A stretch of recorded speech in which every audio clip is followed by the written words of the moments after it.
The gunshot that killed Catherine Turner still echoed in Cole Turner's nightmares. Though 3 years had passed since that terrible afternoon when outlaws had raided their ranch outside San Andreas, New Mexico territory. Cole stood on the edge of his property line, staring out at the vast expanse of golden grassland that stretched toward distant purple mountains.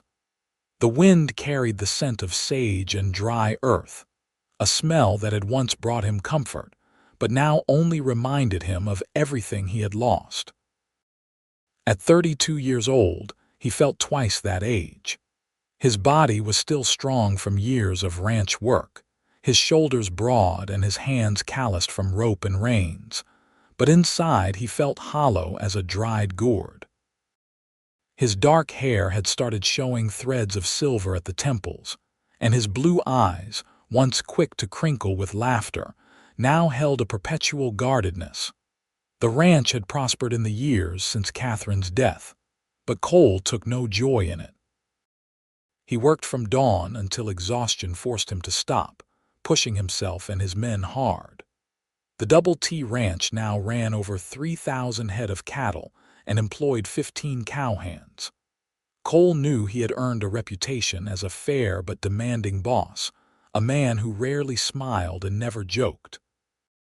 He paid his workers well and treated them with respect, but he kept them at a distance. Everyone at a distance. His foreman, Miguel Santos, had been with him since before Catherine died. Miguel had tried for months to draw Cole back to the land of the living, but eventually even he had given up, settling for making sure Cole ate regularly and did not work himself to death. The other men walked carefully around their boss, recognizing the grief that had hardened into something like armor. On this particular September morning in 1882, Cole rode out alone to check the north pasture fence line. He preferred solitary tasks, finding a measure of peace in the repetition of physical labor that required no conversation. The sun climbed higher as he worked, and by midday, the heat pressed down like a wool blanket. Cole pulled his canteen from his saddle and drank deeply, then decided to rest his horse in the shade of the cottonwoods that marked the creek running through his property. As he approached the trees, he heard something unexpected, the soft sound of humming. Cole froze, his hand instinctively moving toward the pistol at his hip. Strangers on his land were rare, and after what had happened to Catherine, he took no chances. He dismounted quietly, tied his horse to a low branch, and moved forward on foot. What he saw made him stop in his tracks. A woman sat on a flat rock near the creek, her back to him, completely absorbed in whatever she was doing. She wore a simple calico dress in faded blue, and her dark blonde hair was pinned up loosely, with several strands escaping to curl against her neck. An easel stood before her, and Cole could see the movement of her hand as she worked at something on the canvas propped there. Scattered around her were various supplies, a leather satchel, a canteen, what looked like charcoal sticks and papers. Cole cleared his throat. The woman gasped and spun around, her hand flying to her chest. The charcoal stick she had been holding tumbled from her fingers. For a moment, they simply stared at each other. She was younger than he had thought at first glance, perhaps 25 or 26, with a heart-shaped face and large hazel eyes that were currently wide with alarm. A smudge of charcoal marked her left cheek, and her dress, he now saw, was covered with similar smudges and stains. Despite her obvious fear, something about her struck him as remarkably self-possessed. "I apologize," she said, her voice slightly breathless. "I did not mean to trespass. I asked in town and someone said this land was open range." "They were wrong," Cole said flatly. "This is private property." "The Double T Ranch, my ranch." The woman's face flushed pink. "I truly am sorry. I have been searching for weeks for places to sketch, and this spot was so beautiful I could not resist. I will leave immediately." She began gathering her supplies with quick, efficient movements, clearly eager to be gone. Cole watched her for a moment, then his eyes drifted to the easel. What he saw there made his breath catch. It was him. Not a photograph, but a drawing done in charcoal, capturing him with startling accuracy. But it was not the technical skill that stunned him, though that was considerable. It was the way she had drawn him. In her rendering, he stood with his horse, one hand on the animal's neck, looking out toward the mountains. But his expression was different from anything he had seen in a mirror lately. He looked thoughtful, yes, and there was sadness in the lines around his eyes, but there was also something else, a kind of quiet strength, a dignity, even a hint of gentleness in the way his hand rested on the horse. She had somehow captured not the hard, closed-off man he had become, but something deeper, something he had thought died with Catherine. "Wait," he said, his voice coming out rougher than he intended. The woman froze, a portfolio clutched to her chest, her eyes darting toward the path that led back to the road. "You drew me," Cole said, still staring at the portrait. "When did you see me?" She swallowed, her knuckles white where she gripped the portfolio. "This morning. You were working on a fence about a mile from here. I watched you for a while before I came here to the creek. I did not think you would mind, since you never saw me, but I realize now that was presumptuous, and I apologize again." "You watched me and you drew this," Cole said, stepping closer to the easel. "From memory?" "Yes." Her voice was quieter now, almost defensive. "I have a good visual memory. It is necessary for my work." "Your work," Cole repeated. He looked at her properly now, taking in the stained dress, the smudges on her hands, the slight wariness in her posture. "You are an artist." "I try to be," she said, "though making a living from it is proving more challenging than I anticipated." Cole turned back to the portrait. He could not stop looking at it. The longer he stared, the more details he noticed. The careful rendering of the leather reins, the way his hat cast a shadow across his face, the suggestion of wind in the grass at his feet. But most of all, he kept coming back to the expression she had given him, the person she seemed to see when she looked at him. "Who is this?" he asked quietly. The question seemed to confuse her. "I do not understand. It is you. Cole Turner, I assume, of the Double T Ranch." "How do you know my name if you just arrived in San Andreas?" "I asked about the ranches in the area when I was inquiring about places to sketch. Yours is apparently the largest in the territory. People speak highly of you." Cole shook his head slowly, still looking at the drawing. "This is not me, not anymore." The woman took a tentative step closer, her fear apparently giving way to curiosity. "What do you mean? This person you drew, he looks like a man at peace, a man who belongs in this landscape. I am not that man." For a long moment she said nothing. Then very softly she said, "I only draw what I see." Cole finally tore his gaze from the portrait and looked at her, really looked at her. Her hazel eyes held both intelligence and compassion, and despite her obvious nervousness about being caught on his land, she stood her ground, meeting his gaze steadily. "What is your name?" he asked. "Diana Lawson," she said. "I arrived in San Andreas 2 weeks ago from Pennsylvania. I am a portraitist by trade, though I have been trying to expand into landscapes and scenes of Western life. There is a growing market back east for authentic depictions of the frontier. Pennsylvania is a long way to travel alone." Something flickered across her face, there and gone too quickly for him to read. "Yes, well, I had my reasons for leaving." Cole recognized the tone of someone who did not wish to elaborate, and he respected it. He had his own questions he preferred not to answer. "You can stay," he heard himself say. Diana blinked. "I beg your pardon, on my land. You can stay and sketch. Just stay away from the main ranch buildings and do not interfere with the work." He paused, then added, and do not steal any cattle." It was meant as a joke, the first he had attempted in years, and it came out awkward and stiff. But Diana smiled, a genuine smile that transformed her face, making her eyes light up. "I promise my artistic ambitions do not extend to cattle rustling," she said. "Thank you, Mr. Turner." "This is very generous of you, Cole," he said. "Just Cole. Then you must call me Diana." They stood there for an awkward moment, neither quite sure how to proceed. Finally, Cole gestured toward the portrait.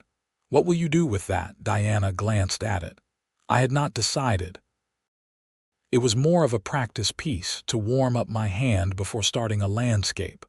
I could leave it for you if you like, though it is only a sketch, not a finished work." "I would like that," Cole said. Then, surprising himself, he added, "Could I watch you work? On the landscape, I mean." "I have never seen an artist at work before." Diana's surprise was evident, but she nodded. "Of course. Though I must warn you, it is not very exciting to observe. Mostly it involves a great deal of staring and occasional bursts of frantic marking." Cole found himself almost smiling. "I will try to contain my excitement." Diana returned to her rock, this time positioning a fresh sheet of paper on her easel. Cole settled himself against a cottonwood trunk, his long legs stretched out before him, his hat tilted back. From this angle, he could see both Diana and the view she was sketching. The creek winding through the cottonwoods, the grassland beyond, and the mountains rising in the distance like a promise. For a long while, the only sounds were the scratch of charcoal on paper, the burble of the creek, and the occasional call of a bird. Cole found the quiet companionable rather than uncomfortable, which surprised him. He had become so used to the silence of isolation that he had forgotten what it felt like to simply be with another person, without expectation or demand. Diana worked with intense concentration, her eyes moving between the landscape and her paper, her hand moving in swift, confident strokes. Occasionally she would pause, tilt her head, then return to her work with renewed purpose. Cole found himself fascinated by the process, the way she seemed to translate what she saw into marks on paper, building up the scene layer by layer. After perhaps an hour, she sat back with a small sigh. "The light is changing," she said. "I will need to come back at the same time tomorrow to capture it properly." "You are welcome to," Cole said. He stood brushing dust from his trousers. "I should get back to work. Miguel will wonder where I have gone." Diana stood as well, wiping her hands on a cloth she pulled from her satchel. "Thank you again, Cole, for not throwing me off your land, and for letting me stay." "Thank you for the portrait," he said. He carefully removed the sketch from where it still sat on the easel, rolling it gently.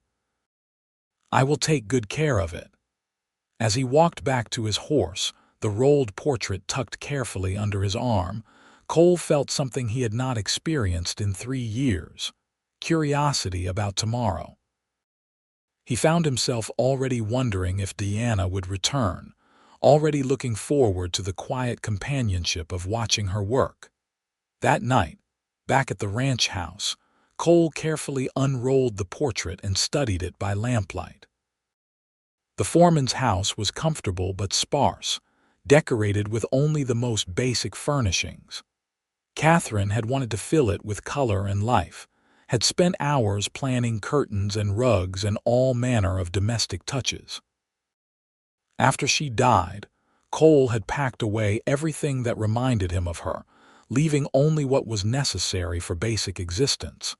He stared at the drawing, at the man Diana had seen. It unsettled him, the disconnect between how he felt inside and what she had apparently observed. For 3 years, he had defined himself by his loss, had built his entire identity around the fact that he was a man who had failed to protect his wife, who had been in town dealing with a cattle buyer when the outlaws came, who had returned to find Catherine bleeding out on the porch steps, Her last words a whispered, "I love you," before her eyes went empty. He had thought his guilt and grief were visible to everyone, worn like a brand on his forehead. But Diana had looked at him and seen something else entirely. Seen, perhaps, who he had been before tragedy struck, or who he might still become if he could find a way out of the darkness he had wrapped around himself. The thought was both terrifying and oddly hopeful. Cole found himself at the creek again the next day, having delegated his fence-mending tasks to one of the ranch hands. He told himself he was just checking to make sure Diana had not encountered any trouble, but he knew that was a thin excuse. The truth was he wanted to see her again, wanted to watch her work, wanted to understand how she saw the world with such clear eyes. She was already there when he arrived, set up in almost the exact same spot, working on the landscape she had started the day before. She looked up when she heard his horse and smiled, a quick flash of warmth that made something in his chest tighten. "Good afternoon," she called out. "I was hoping you might come by." Cole dismounted and walked over, keeping a respectful distance so as not to disturb her work. The landscape was taking shape now, the basic forms roughed in. He could see the curve of the creek, the vertical lines of the cottonwood trunks, the horizontal sweep of the grassland. "It is beautiful," he said simply. "It is getting there," Diana said, a critical note in her voice. "I am struggling with the mountains. They keep coming out too heavy, too dominant. I want them to feel distant, almost dreamlike." "They do look dreamlike from this distance," Cole offered, "especially in summer when the heat makes them shimmer." Diana glanced at him with interest. "You have a good eye. Tell me, what else do you notice about this landscape? What makes it special to you?" No one had asked him such a question in years. Cole thought about it, really thought, looking at the scene before him as if for the first time. "The contrast, I suppose," he said slowly. "The soft cottonwood leaves against the hard mountains, the movement of the water against the stillness of the rock. The way the grass seems to go on forever, but then the trees interrupt it, create a kind of shelter. It feels like a place between places, not quite civilization, not quite wilderness." Diana had stopped drawing and was watching him with an expression he could not quite read. "That is exactly it," she said softly. "A place between places. May I sketch you again?" The request caught him off guard. "Why?" "Because you interest me," she said frankly. "You have the face of someone with stories to tell, and I find myself wanting to capture that. If you would rather I did not, I understand." Cole hesitated. Part of him wanted to refuse, to maintain his walls and his distance. But a larger part, a part that had been silent for 3 years, wanted to say yes, wanted to be seen by this woman with the clear eyes and the gentle hands. "All right," he said. "What do you want me to do?" "Just be natural. Sit, stand, whatever feels comfortable. I will work quickly, I promise." Cole settled himself against the cottonwood again, one knee drawn up, his arm resting across it. Diana pulled out a fresh sheet of paper and began to draw, her hand moving with quick confidence. "How long have you been an artist?" Cole asked, surprising himself with the question. "Since I was old enough to hold a pencil," Diana said, not looking up from her work. "My father was a printer and he always had paper scraps around. I would draw on anything I could find. He encouraged it, thank God. My mother thought it was frivolous, but my father believed everyone should have something they loved to do. He sounds like a wise man." "He was," Diana said, and the past tense did not escape Cole's notice. "He died 4 years ago, pneumonia. My mother followed him 6 months later. I think she died of a broken heart as much as anything." "I am sorry," Cole said, and meant it. "Thank you." Diana paused in her drawing to look at him directly. "You understand loss. I can see it in your eyes." Cole felt his defenses rising. "What makes you say that?" "I told you, I notice things. It is my job to observe people, to see beneath the surface. You carry grief like a weight on your shoulders. You have for some time, I would guess." Cole was silent for a long moment. Then, because something about this woman made him want to be honest, he said, "My wife, Catherine. She was killed 3 years ago during a raid on the ranch. I was not here to protect her." Diana's hand stilled on the paper. "Cole, I am so sorry. That must have been unbearable." It was. The words came out flat, emotionless, because that was the only way he could speak of it. "It still is most days. And you blame yourself." It was not a question. Cole found himself nodding. "I should have been here. Should have hired more security after the trouble started in the territory. Should have sent her to stay with her sister in Santa Fe until things settled down. Should have done 100 different things." Diana set down her charcoal and moved to sit near him, though she maintained a proper distance. "May I tell you something my father told me after my mother died?" Cole nodded. "He said that guilt is often just grief wearing a different coat. We tell ourselves we could have prevented the loss because it feels better to be angry at ourselves than to accept that some things are simply beyond our control. But all that anger does is keep us locked in the past, unable to move forward." "I do not know how to move forward," Cole admitted, the words barely above a whisper. "Every time I try, I feel like I am betraying her memory." "Or perhaps," Diana said gently, "she would want you to live fully to find joy again. Perhaps honoring her memory means not letting grief consume the man she loved." Cole felt something crack inside him, like ice beginning to thaw. For 3 years, everyone had tiptoed around his grief, had allowed him to wallow in it. But Diana, this stranger who had known him for barely a day, had spoken a truth he desperately needed to hear. "I do not know if I can," he said. "You do not have to know," Diana replied. "You just have to be willing to try, one small step at a time." They sat in silence for a while, the creek burbling beside them, the breeze moving through the cottonwood leaves. Finally, Diana stood and returned to her easel. "I think I am done for today. The light is getting too harsh anyway." Cole stood as well, feeling emotionally wrung out but somehow lighter than he had in years. "Will you come back tomorrow?" Diana smiled. "If you would like me to, yes. I would like that very much." Over the following weeks, a routine developed. Cole would find excuses to visit the creek where Diana worked, and they would spend hours together, sometimes talking, sometimes sitting in comfortable silence while she sketched.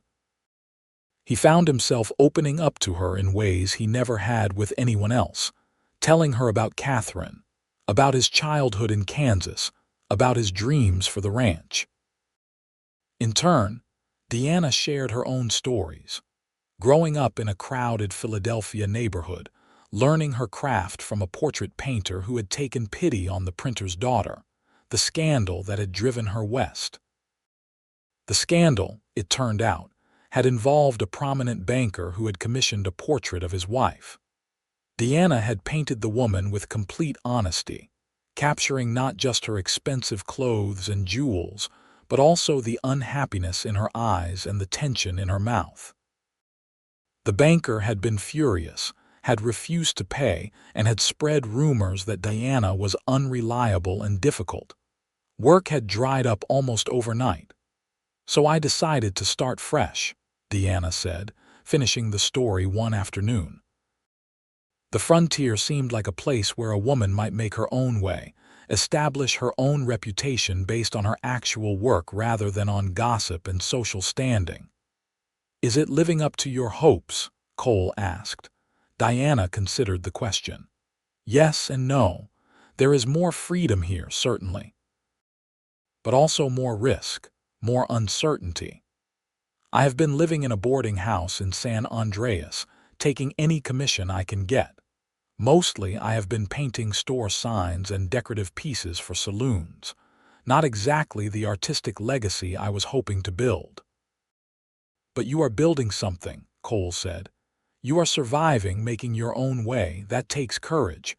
"Or desperation," Diana said with a wry smile. "I'm not sure there is much difference sometimes." As the days passed, Cole found himself thinking about Diana constantly. He would be breaking a horse or checking on the cattle, and suddenly he would remember something she had said, or the way her nose crinkled when she concentrated on a particularly tricky part of a drawing. He began to notice details he had long since stopped seeing.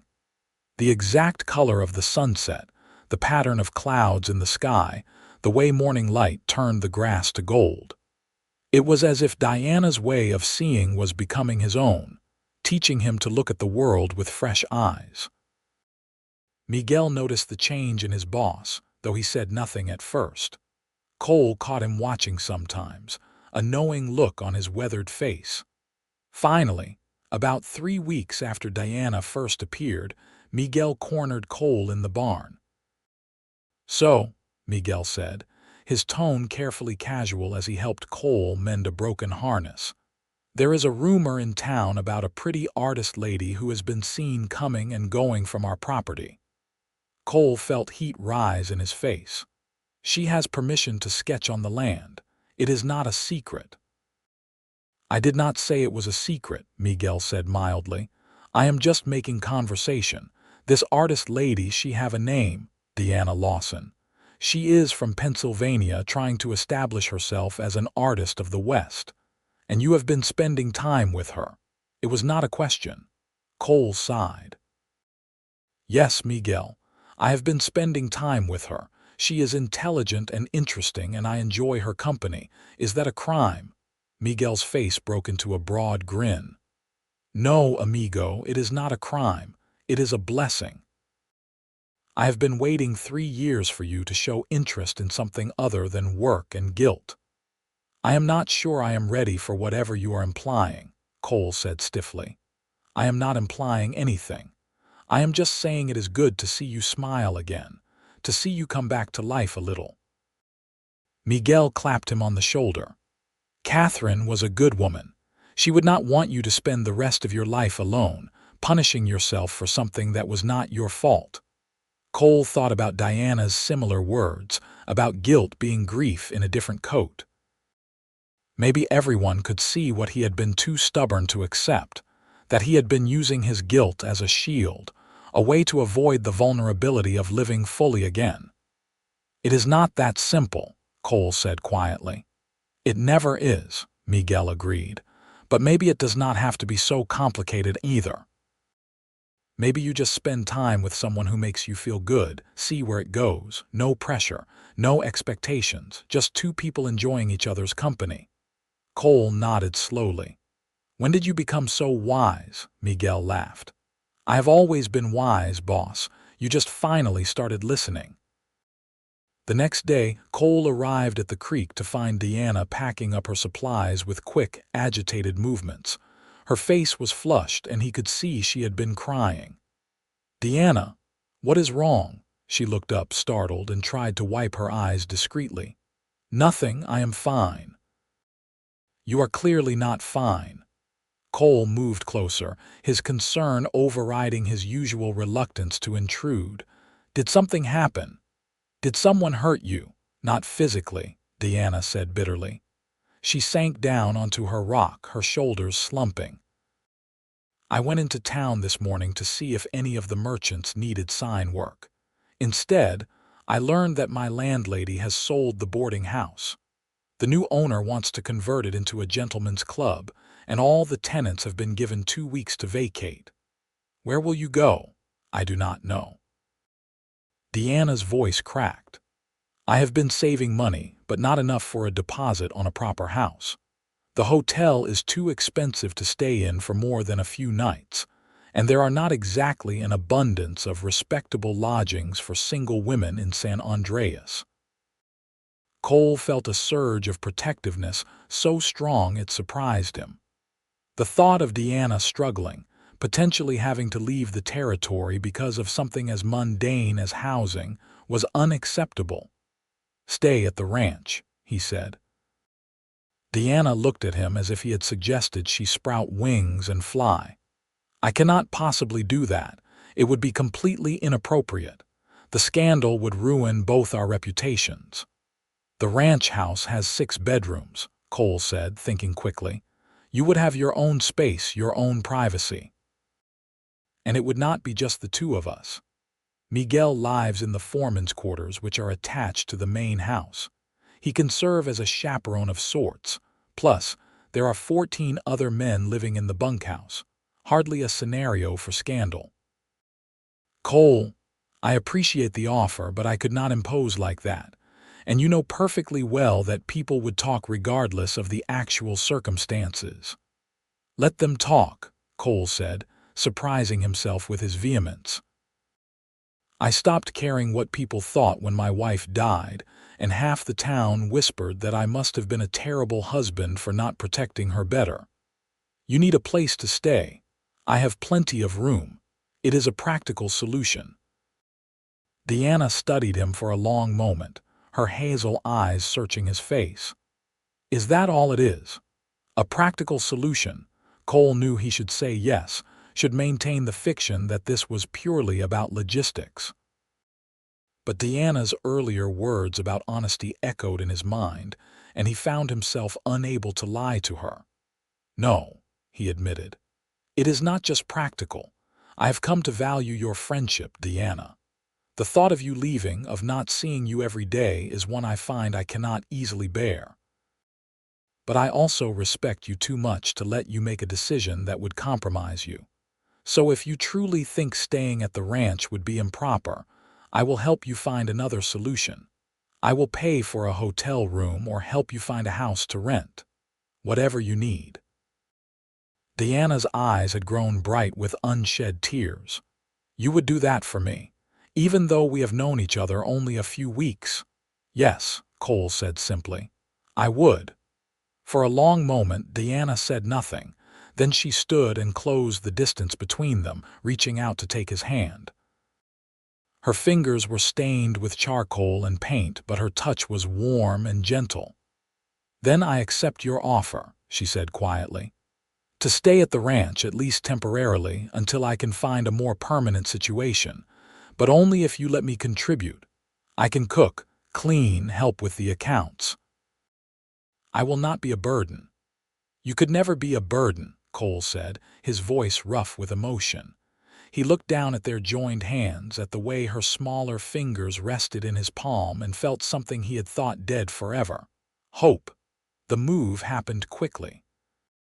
Diana did not have many possessions, most of her belongings fitting into 3 trunks and several portfolios of artwork. Cole brought a wagon to the boarding house and loaded everything himself, ignoring the disapproving looks from Diana's soon-to-be former landlady. If the older woman had opinions about a young, unmarried woman moving to a ranch owned by a widower, she kept them to herself, though her pressed lips and narrowed eyes spoke volumes. Diana maintained a cheerful demeanor throughout the move, chatting with Cole about her various belongings and what each item meant to her. But he could see the tension in her shoulders, the worry in her eyes. She was taking a risk, he knew, trusting him and accepting his hospitality. In the rigid social world of 1882, even a hint of impropriety could ruin a woman's reputation beyond repair. The ranch house, when they arrived, seemed to surprise her. It was larger than most homesteads, a 2-story structure built from timber and stone, with a wide porch that wrapped around 3 sides. Catherine had picked the location, had worked with the builders to design something that would be both practical and beautiful. Cole had not changed anything since her death, leaving even her rose garden intact, though he paid one of the ranch hands to maintain it. It is beautiful, Diana said softly as Cole helped her down from the wagon. Your wife had excellent taste. She did, Cole agreed. He felt the familiar pang of grief, but noticed it was gentler now, more like an old ache than a fresh wound. Come on. Let me show you your room. He had chosen the guest room that faced east, knowing Diana would appreciate the morning light. It was a good-sized space with a large window, a comfortable bed, a wardrobe, and a desk that he thought she could use for her art. He had even brought up an extra lamp from the storage room, thinking she might want to work in the evenings. Diana stood in the doorway, taking it all in. When she turned to look at him, her eyes were shining. "This is more than generous, Cole. Thank you. Make yourself at home," he said. "I will bring up your trunks, and then I thought maybe you could join me and Miguel for dinner. He is a better cook than either of us have any right to expect, and he has been threatening to fatten me up for months." Diana laughed, and the sound filled the house in a way it had not been filled in years. "I would like that very much." Dinner that evening was a revelation for Cole. Miguel, upon learning they would have a guest, had outdone himself, preparing a feast of roasted chicken, fresh vegetables from the garden, and bread that was still warm from the oven. The three of them sat around the dining table, which Cole had insisted Diana help him set properly, with real dishes instead of the tin plates he had been using. Miguel and Diana hit it off immediately, trading stories and jokes with an ease that made Cole slightly envious. But mostly he just felt grateful, watching the two people he cared about most enjoying each other's company. It felt like family, he realized with a start. It felt like home. As the weeks turned into months, Diana settled into ranch life with surprising ease. She proved to be an excellent cook, taking over breakfast duty and often preparing the evening meal as well. She organized Cole's chaotic paperwork, setting up a proper bookkeeping system that made tracking expenses and profits much simpler. She sketched constantly, filling portfolio after portfolio with images of ranch life. Cattle being driven to pasture, horses being broken, cowboys roping and branding, the endless expanse of grassland under vast skies. But mostly, she and Cole spent time together. They would ride out in the mornings, Diana on a gentle mare named Buttercup that Cole had assigned to her, exploring different parts of the ranch. Diana would sketch while Cole worked, and they would talk about everything and nothing. Books they had read, places they wanted to see, memories of people they had loved and lost. Cole found himself falling in love with her, slowly and then all at once. It was different from what he had felt for Catherine. That had been young love, passionate and all-consuming, two people barely out of adolescence learning together what it meant to build a life. What he felt for Diana was deeper, more deliberate. He loved her intelligence, the way she could discuss philosophy one moment and laugh at a crude joke the next. He loved her talent, the way she could capture the essence of a scene with just a few strokes of charcoal. He loved her kindness, the gentle way she treated everyone from Cole himself to the youngest ranch hand. He loved her strength, the courage it had taken to leave everything she knew and start over in a strange place. He thought she might love him too, but he was not certain. Diana was affectionate with him, often touching his arm or shoulder when they talked, laughing at his jokes, seeking out his company. But she maintained a certain reserve, a line she would not cross. Cole understood. He was still technically in mourning and she was living under his roof. To acknowledge what was growing between them would complicate an already delicate situation. The catalyst came on a cold November evening. Cole had been out checking on the cattle with several of the men, making sure the herd was secure before a storm that had been threatening all day finally hit. By the time they made it back to the ranch, snow was falling heavily and the temperature had dropped 20 degrees. Cole was chilled to the bone, his fingers numb despite his gloves. He stomped into the kitchen, shaking snow from his coat, and found Diana waiting with a pot of coffee and a worried expression. "Thank God," she said, rushing to him. "I was starting to get concerned." Miguel said sometimes cattle can scatter in a storm and you might be out all night looking for them. "The herd is fine," Cole assured her. We got them into the near pasture just in time. Everyone made it back safe." Diana helped him out of his wet coat, then pressed a cup of hot coffee into his hands. "Sit by the stove. You are freezing." Cole obeyed, too cold to argue. Diana moved around the kitchen efficiently, heating water and preparing food. Within minutes, she had brought him a bowl of stew and more coffee, and then, to his surprise, she knelt and began removing his wet boots. "Diana, you do not have to do that," he protested. "Hush," she said firmly. "Your fingers are too stiff to manage it, and you will catch pneumonia if you stay in these wet clothes. Finish your stew while I get some dry socks." She disappeared upstairs, returning with wool socks and a dry shirt. When she handed him the shirt, her hand lingered on his for just a moment, her eyes meeting his. "I was really worried," she said softly. "The thought of something happening to you made me realize something." Cole set down his coffee cup, his heart suddenly pounding. "What did it make you realize?" "That I care about you," Diana said. "More than I should, probably. More than is wise given our situation, but I cannot help it, Cole. These past few months living here, spending time with you every day, have been the happiest of my life. And I do not want to pretend anymore that we are just friends, that you are just being kind by letting me stay here. I think we both know it has become more than that." Cole stood slowly, his hands reaching for hers. "Diana, I have been in love with you for weeks now. Maybe from the very first day when you looked at me and somehow saw past all the walls I had built. But I did not want to presume, did not want to pressure you or make you feel obligated because I am your host." Diana's face broke into a radiant smile. "You are a fool, Cole Turner.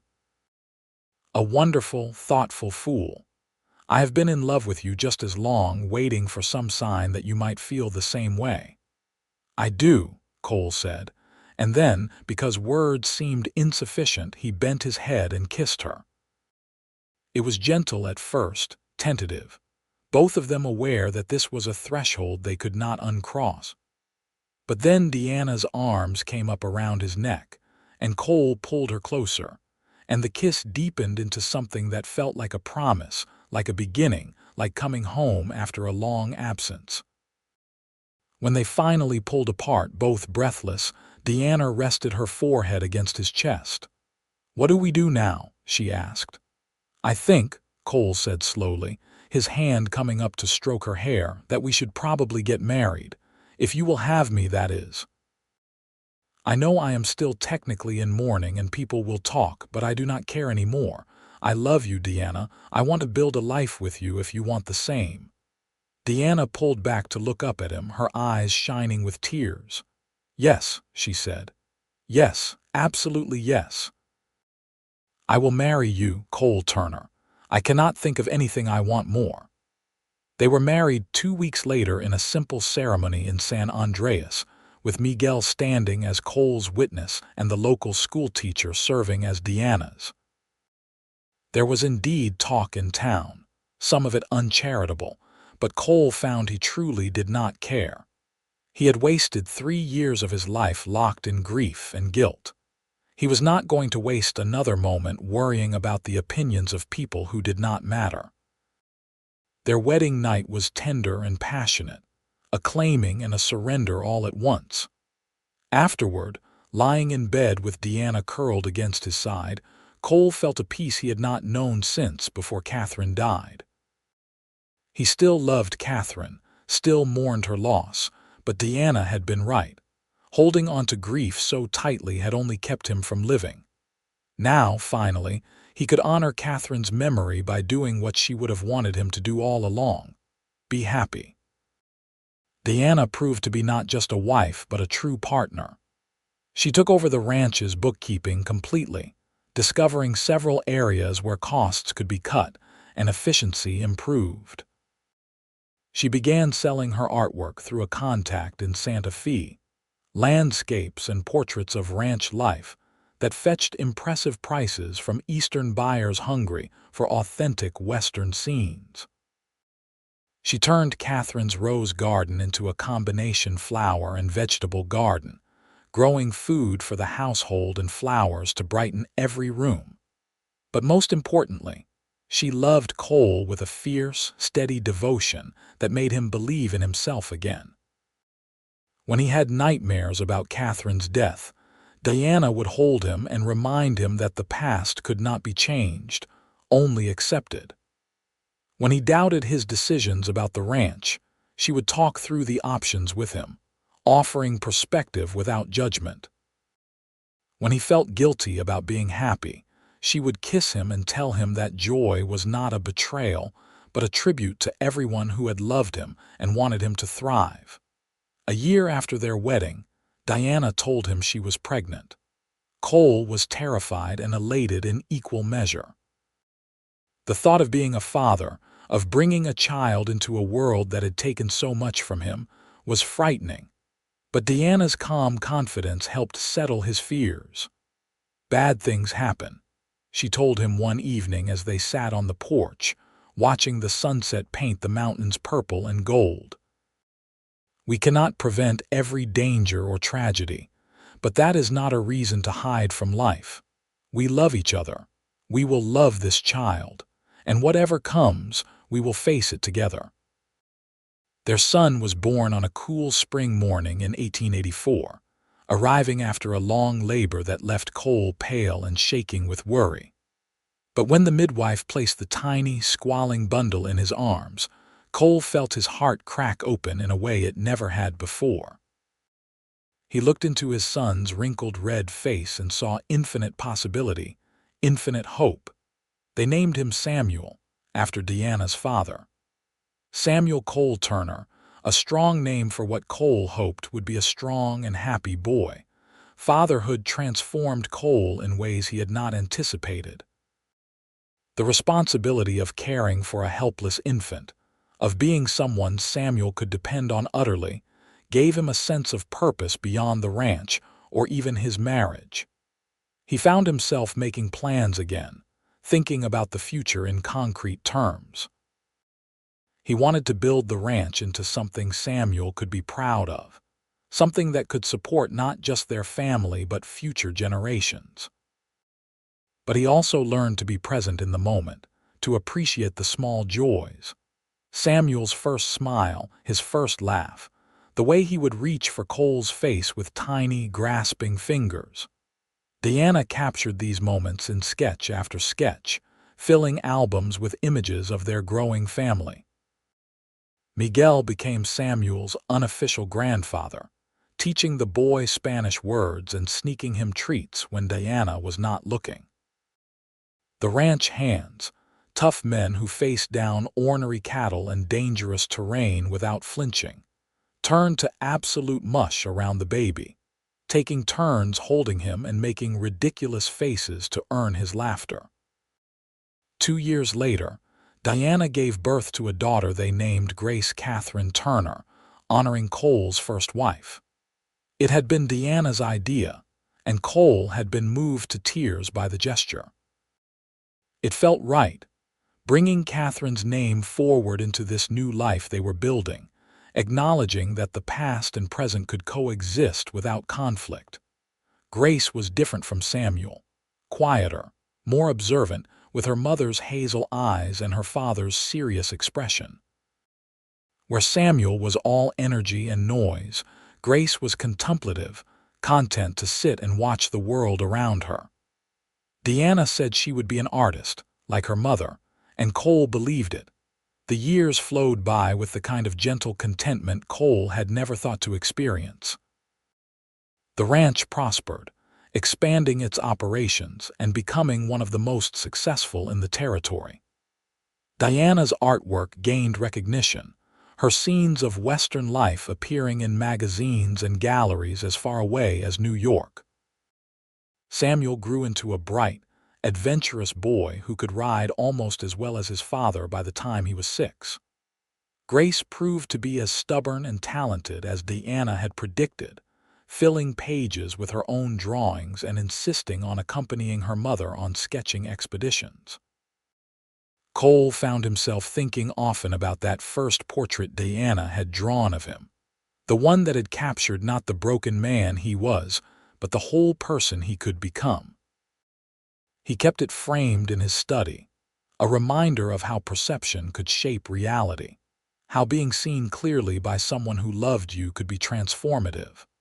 On their 10th wedding anniversary, Cole and Diana took a rare day away from the ranch, riding out to the creek where they had first met. It looked much the same as it had that day in 1882. The cottonwoods still stood tall, the water still burbled over smooth stones, the mountains still rose in the distance like a promise. Diana set up her easel, just as she had that first day, and began to sketch. Cole watched her, this woman who had saved him without even trying, who had shown him that it was possible to love again, to live fully, to honor the past while embracing the future. "What are you thinking about?" Diana asked, glancing up from her work. "About how lucky I am," Cole said honestly. "About how different my life would be if you had not trespassed on my land that day." Diana smiled. "Technically, you said it was open range. I was correcting misinformation provided by someone in town," Cole said with mock seriousness. "It was definitely trespassing." "Then I am glad I trespassed," Diana said. She set down her charcoal and came to sit beside him, fitting naturally into the curve of his arm. "You know what I was thinking about." "What?" "About that first portrait I drew of you. How I could see even then who you really were, underneath all the grief and guilt.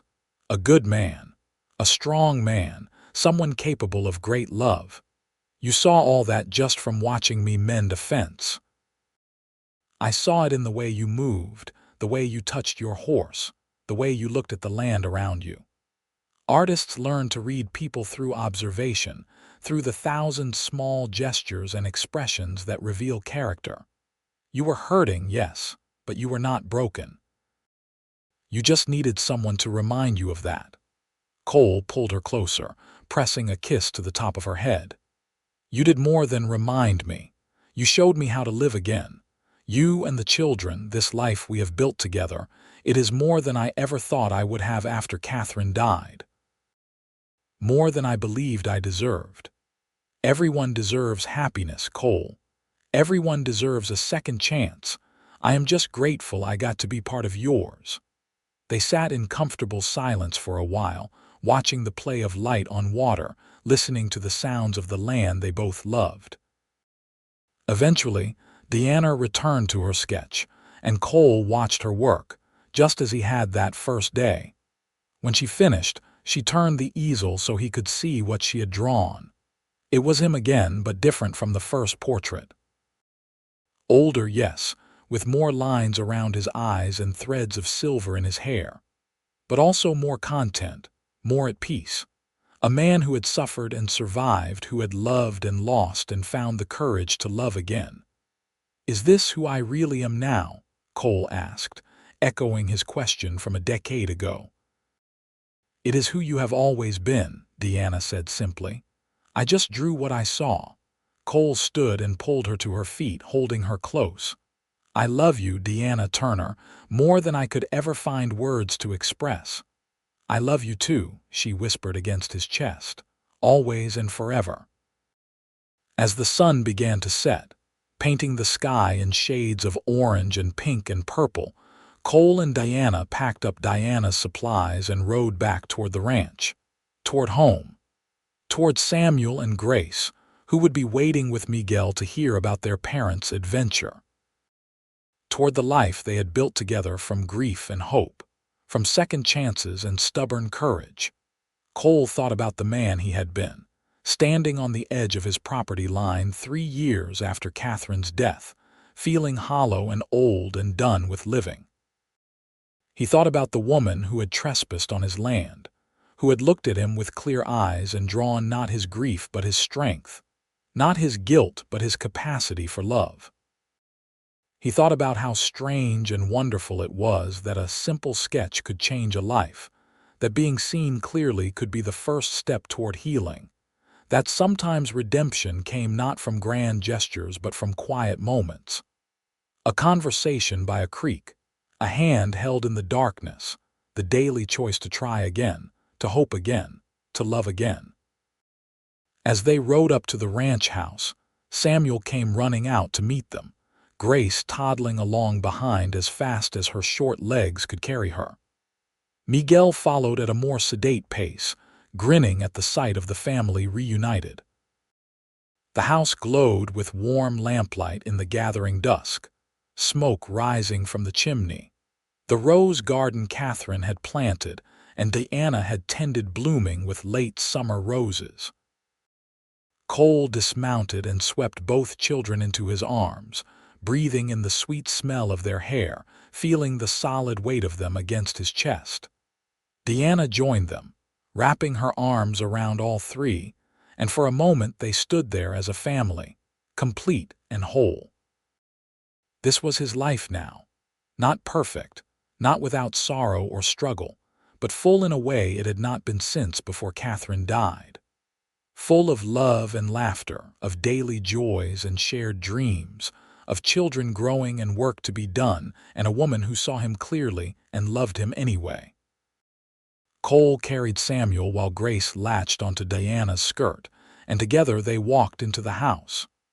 Miguel had prepared dinner, filling the kitchen with the smells of cooking food and fresh bread. The table was set for 5, because somewhere along the way Miguel had stopped being just an employee and become family. As they gathered around the table, passing plates and sharing stories of their day, Cole felt a profound gratitude wash over him. For this moment, this family, this second chance at happiness he had never thought to receive. For Diana, who had seen past his defenses to the man he could be, who had loved him back to life with patience and grace. Years continued to pass with the steady rhythm of ranch life. Samuel grew tall and strong, learning the business from his father, but showing a sharp mind for numbers that suggested he might take the operation in new directions. Grace developed her mother's artistic talent, but applied it in her own way, creating intricate sketches of plants and animals with scientific precision, talking about maybe studying natural history at university someday. Cole and Diana grew old together gracefully, their love deepening with each passing year. They still rode out to the creek sometimes, Diana sketching while Cole watched or worked on whatever project had brought him out there. They still talked for hours about everything and nothing. They still held each other at night, grateful for another day together. Miguel eventually retired from active ranch work but refused to leave, saying the Double T was his home and he would die there. Thank you very much. He spent his days teaching Samuel and Grace everything he knew about horses and cattle, entertaining them with stories of their father's early days on the ranch. The ranch continued to prosper under Cole's careful management.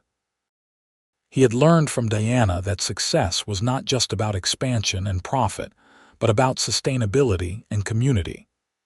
He treated his workers fairly, paid them well, and created a workplace where men wanted to stay rather than drifting from job to job. The Double T became known throughout the territory not just for its size but for its integrity. Diana's artwork evolved over the years. She created an extensive series documenting ranch life that was eventually published as a book, Life on the Frontier, Sketches from New Mexico Territory. It sold well and established her reputation as one of the foremost artists of the American West. But her favorite pieces were always the personal ones. Portraits of Cole and the children, scenes of daily life at the ranch, sketches that captured the small, intimate moments that made up a life. On Samuel's 18th birthday, Cole took him out to the North Pasture, to the place where his life had changed forever. They sat under the cottonwoods by the creek, and Cole told his son the whole story, about Catherine and how she died, about the years of grief and guilt that followed, about the day he found Diana sketching his portrait. "She saved me," Cole said simply. "Not by trying to fix me or change me, but just by seeing me clearly. By showing me I was more than my worst moment, more than my guilt and grief. She saw who I really was, and in seeing it, she helped me become that person again." Samuel, so like his father in build and bearing but with his mother's sensitive artist's eyes, nodded thoughtfully. "That is why you have always taught us to really look at things, is it not? To see beyond the surface." "Your mother taught me that," Cole said. "And yes, I wanted to pass it on to you and Grace. The world is full of people who never really look at each other, who make assumptions based on appearances or reputations. But if you can learn to see clearly, to observe without judgment, to look for the truth beneath the surface, you will live a richer life. You will connect more deeply with others. You will make better decisions." "I want that," Samuel said. "The kind of love you and Mother have. The kind of partnership where you really see each other and build something together." "Then be patient," Cole advised. "Do not settle for less than someone who sees you clearly and loves you anyway, someone who challenges you to be your best self. That is what your mother did for me, and it made all the difference." Years later, when Samuel brought home a young woman he wanted to marry, Cole saw immediately that his son had found exactly that. The girl was smart and capable, with a dry sense of humor and a no-nonsense approach to life that reminded Cole of Diana. She looked at Samuel the way Diana had looked at Cole that first day by the creek, with clear eyes that saw both his flaws and his potential, and chose to love him anyway. Grace, too, eventually found love, though later and in her own time. She went east to study at a university, one of the first women to do so, and returned with a doctorate in natural sciences, and a quiet, scholarly husband who shared her passion for the natural world. They built a small house on the far edge of the ranch, where Grace could study the local flora and fauna while remaining close to family. Cole and Diana lived to see their grandchildren born, 5 in total between Samuel's 3 and Grace's 2. They watched the Double T continue to prosper under Samuel's management, evolving with the times while maintaining the integrity Cole had instilled. They saw the frontier slowly transform into something more settled, more civilized, though the wild beauty of the New Mexico landscape remained. On a warm September evening in 1907, 25 years after that first meeting by the creek, Cole and Diana sat on their porch watching the sunset. Both were in their 60s now, their hair gray, their bodies marked by age and hard work. But their love had only grown stronger, deepened by decades of shared joys and sorrows, triumphs and challenges. "You ever regret it?" Cole asked suddenly. "Leaving Pennsylvania, starting over here, marrying a widower with more grief than sense?" Diana laughed, the sound still as bright and infectious as it had been when she was young. "Not for a single moment. This life, our family, everything we have built together, it is more than I ever dreamed possible. You gave me a home, Cole. Not just a house, but a place where I could be fully myself, where my art mattered, where I mattered." "You gave me the same," Cole said softly. "You saw me when I could not see myself. You showed me that I was still capable of love, of joy, of building a future. That portrait you drew that first day, it was not just a picture. It was a promise of who I could become if I was brave enough to try." "And you were brave enough," Diana said, reaching for his hand. "You chose to live again, chose to love again. That takes courage." Cole lifted her hand to his lips, pressing a kiss to her knuckles. "I chose you. Best decision I ever made." They sat in comfortable silence as the sun sank lower, painting the mountains in shades of gold and purple. Somewhere inside, they could hear the sounds of family. Samuel and his wife preparing dinner, grandchildren laughing and playing, Grace and her husband discussing some scientific paper they had read. This was the life that had grown from a chance meeting, from a portrait sketched in secret, from two lonely people finding each other in the wilderness of their grief. This was what it meant to be seen clearly and loved anyway. This was what it meant to have a second chance and the courage to take it. As darkness fell and the first stars appeared overhead, Cole pulled Diana close, and they watched the night arrive together, just as they had watched so many nights arrive over the decades. Partners, friends, lovers. Two people who had found each other when they needed it most, and built something beautiful from the broken pieces of their pasts. The portrait Diana had drawn that first day still hung in Cole's study, a reminder of where it all began. But the real masterpiece was the life they had created together. Rich and full and brimming with love, a work of art more beautiful than anything that could be captured on paper. It was a life they had painted together, stroke by stroke, choice by choice, day by day, until the canvas was full of color and light and joy. It was a life worth living, worth celebrating, worth remembering.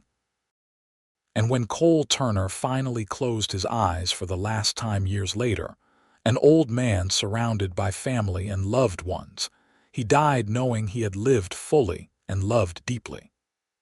He died knowing that he had been seen clearly by someone who mattered, and that being seen had changed everything. He died grateful for a trespasser with charcoal-stained fingers and clear eyes, who had looked at a broken man and drawn him whole again.